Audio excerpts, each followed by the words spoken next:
It was Melissa O'Connor's first Christmas in her new home, a modest two-story house in a quiet neighborhood on the outskirts of town. After her divorce, she was determined to create a magical holiday for her 7-year-old daughter, Amy. The tree was perfectly decorated, the stockings hung by the fireplace, and festive music softly played in the background as they baked cookies together. Amy was particularly excited this year. "Do you think Santa will really come tonight?" she asked, her big, hopeful eyes sparkling with the kind of innocence only a child could possess. Melissa smiled and nodded. "Of course, sweetheart. Santa always comes." But neither of them could have anticipated the horrors that Christmas Eve would bring. Later that evening, as Amy slept soundly in her room, Melissa settled on the couch with a mug of hot cocoa. The house was quiet, except for the faint crackling of the fireplace. She glanced at the clock.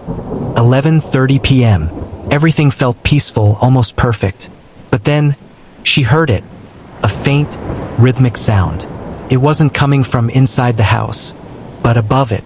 Thud, thud, thud. It was deliberate, heavy, as if someone or something was walking on the roof. Melissa's heart raced.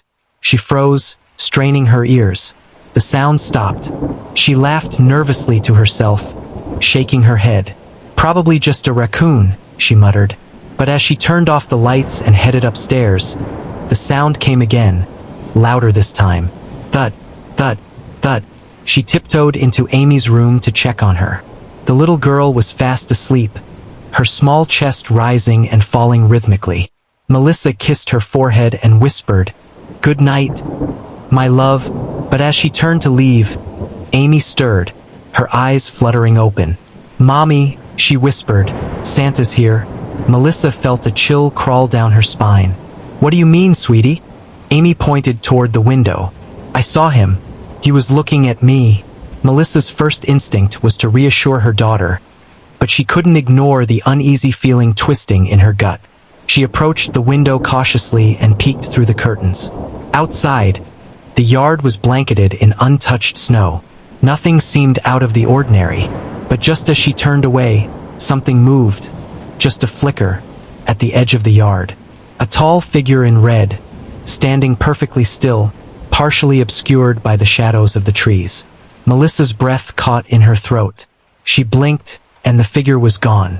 She convinced herself it was her imagination and returned to her room, leaving Amy's nightlight on for comfort. But she couldn't shake the feeling that something was very, very wrong. Lying in bed, staring at the ceiling, she tried to calm her racing thoughts. "It's nothing," she told herself. "Just a trick of the light."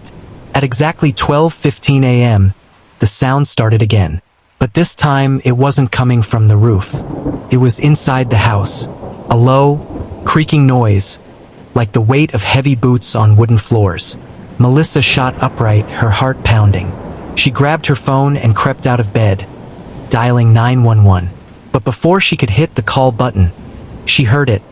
Deep, guttural laughter, echoing from downstairs. Melissa descended the stairs, each creak of the wood beneath her feet amplifying the tension. The living room was dark, illuminated only by the glow of the Christmas tree. She scanned the room, her eyes darting to every shadow. The cookies and milk she had set out for Santa were disturbed. Crumbs scattered across the table, the glass tipped over.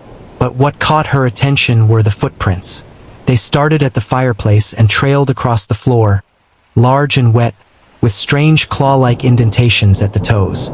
Before she could react, a faint rustling sound came from the kitchen. Melissa turned, her breath hitching.